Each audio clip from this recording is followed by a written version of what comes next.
ऐसा है, बहन कुमारी शैलजा जी को अभी पिछले दिनों माननीय सोनिया गांधी, राहुल गांधी जी ने बहुत बड़ी जिम्मेवारी दी है।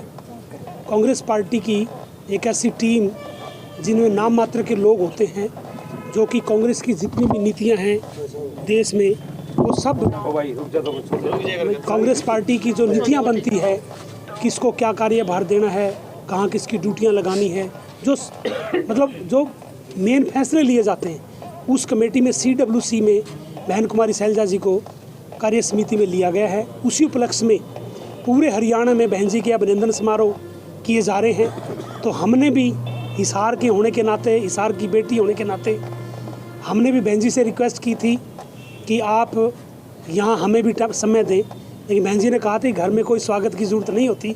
लेकिन फिर भी हमने निवेदन करके 24 तारीख को अग्रसेन भवन में हमने एक अभिनंदन समारोह रखा है, जिसमें हम बहन जी का अभिनंदन करेंगे। और उसके साथ ही इसी कड़ी में हम ब्लॉक वाइज, गांव वाइज लोगों को एक ये बात भी बता रहे हैं कि पिछले दिनों आप लोगों ने देखा होगा कि किस तरह से देश के आज हालात बने हुए हैं। भारतीय जनता पार्टी सत्ता में आने से पहले किस तरह के जुमले देते थे, किस तरह की भ्रष्टाचार मुक्त सरकार की बात करते थे, किस तरह से वो तानाशाही फरमान जारी करते थे, और उन फरमानों के बहाने ही आम जनता के जो हमारे जो भोले भाले लोग हैं उनको किस तरह से वो बरगलाने का काम करते थे। और अभी जो पार्लियामेंट का सेशन शुरू होना था, उससे पहले जो संविधान प्रदत्त अधिकार थे, जिन शब्दों को हम लोग यूज़ करते थे पार्लियामेंट में, जब कोई बात होती थी तो पार्लियामेंट में विपक्षी दल उन शब्दों का प्रयोग करके उस तानाशाही सरकार का विरोध जताती थी। उन शब्दों पे बड़ी हैरानी की बात है कि भारतीय जनता पार्टी ने बैन लगा दिया है। जैसे कि भ्रष्ट शब्द, जैसे तानाशाही शब्द, जुमलेबाज शब्द, इस तरह के बहुत सारे शब्द थे जिनको है ना सरकार की नाकामी को दूर कराने के लिए, नाकामी को बाहर जनता में बताने के लिए वो यूज किए जाते, उन पर बैन लगा दिया। यानी प्रजातंत्र पे जो एक प्रजातंत्र का, जो एक लोकतंत्र का अधिकार संविधान ने दिया था, उस संविधान प्रदत्त अधिकारों के ऊपर भारतीय जनता पार्टी ने बैन लगाने का काम किया है। इसके साथ ही पार्लियामेंट में जहाँ पे हमारे राष्ट्रपिता महात्मा गांधी का स्टैचू लगा हुआ है, जहाँ पे अशोक चक्र बना हुआ है, जहाँ पे जब भी अंदर कोई फैसला होता था, उसका विरोध जताना होता था, तो वहाँ पे महात्मा गांधी जी की स्टैचू के सामने आकर के विरोध जताया जाता था, उस पर भी बैन लगा दिया गया है। यानी तानाशाही वर्ड पे रोक लगा के, बैन लगा के, वो तानाशाही फरमान भी जारी कर दिया है कि आप संविधान प्रदत्त अधिकारों के तहत प्रदर्शन भी वहाँ नहीं कर सकते। आप इस तरह के जो फरमान जारी किए गए हैं, आपने देखा होगा किस तरह से जुमलेबाज सरकार ने जुमला दे करके GST का जो एक फरमान आधी रात को पब्लिक का, हम गरीब लोगों का, हम आम जनता का, हम भोले भाले लोगों का दिमाग पे एक ऐसा ये डालने के लिए कि पता नहीं कैसे ऐसे फरमान आ रहे हैं, इससे तो देश में कोई नई चीज़ आने वाली है। रातों रात 12 बजे हमारे प्रधानमंत्री ने एक फरमान जारी किया था GST का, उसका हाल आप सब लोगों को पता है, बताने की जरूरत नहीं है। किस तरह से नोटबंदी का फैसला आया और किस तरह से उसको बुनाया गया कि इससे तो भ्रष्टाचार खत्म होगा, इससे काला धन खत्म हो जाएगा, इससे आतंकवाद खत्म हो जाएगा। लेकिन आप लोग जानते हैं कि जो नोटबंदी का फैसला लिया गया था, RBI आंकड़े दे रही थी कंटिन्यू।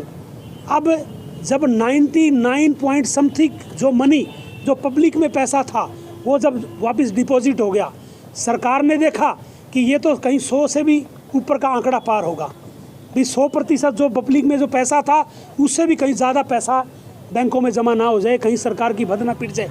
मेरा कहने का मतलब जितना भी काला धन, फर्जी पैसा, फर्जी नोट जो बाज़ार में चले हुए थे, वो सारे के सारे वाइट मनी में एक नंबर में सफ़ेद धन के रूप में भारतीय जनता पार्टी ने, हमारे मोदी जी ने, अमित शाह ने अपने चहेतों के जो काला धन था वो एक नंबर में कन्वर्ट कर लिया। और पैसा इतना आ गया बैंकों में, हमें समझ नहीं आ रहा भी ये जो इतना पैसा तो था ही नहीं, बाज़ार में कहाँ से आ गया। ये हालात है। इसीलिए ना भ्रष्ट शब्द और इन तानाशाही शब्दों पे और ये इस तरह के जुमलेबाज शब्दों के ऊपर बैन लगा दिया सरकार ने। और आने वाला समय ऐसा होगा कि हालात देश के वो होने वाले हैं जो हम कभी सोच भी नहीं सकते। 1975 में तो घोषित इमरजेंसी लगाई गई थी, आज अघोषित इमरजेंसी का दौर ये चल रहा है। कांग्रेस के साथ ताल में ताल ठोकते हुए कुलदीप बिश्नोई हमेशा चले हैं, लेकिन अभी चर्चाएं हैं कि वो कांग्रेस छोड़कर बीजेपी ज्वाइन करें। देखो ऐसा है, कांग्रेस पार्टी जो है ना एक बहुत बड़ा समुंदर है, इसमें हर आदमी को अपनी बात कहने का अधिकार है। अब हमें समझ नहीं आ रहा कि कुलदीप बिश्नोई जी के पिताजी ने सबसे लंबे समय तक चौधरी भजन लाल जी ने कांग्रेस पार्टी में मुख्यमंत्री का पद सुशोभित किया। अब ये इतना बड़ा कुनबा है, हर आदमी इसमें काम करता है, बड़े बड़े लीडर्स हैं। ये नहीं समझना चाहिए कि मेरे पिताजी मुख्यमंत्री रहे तो मुझे भी उसी तरह, इतनी आदमी को, ठीक है हर आदमी को अपनी बात कहने का राइट है, उसको कहे, वो अपने प्रॉपर प्लेटफॉर्म पे बात जाके कहे, उसके मौका मिल भी रहा था, ऐसी बात नहीं है कि उसकी कोई बात सुनी नहीं जा रही थी। लेकिन पार्टी के खिलाफ इस तरह के वोट करके, इस तरह की बातें करके, ऐसा एक अच्छा वो नहीं है। इस तरह से हम तो यही कहेंगे कि कुछ लोग ऐसे होते हैं कि जब उनको कुछ पार्टी में मिल रहा होता है तो पार्टी उनके लिए सब कुछ होती है, तब वो कहते हैं राहुल गांधी जी बहुत अच्छे हैं, सोनिया जी बहुत अच्छी है, कांग्रेस पार्टी बहुत अच्छी है। जब उसको पर्सनल कोई चीज़ नहीं मिलती तो वो सब गलत हो जाते हैं। ये सिद्धांतों की राजनीति नहीं है।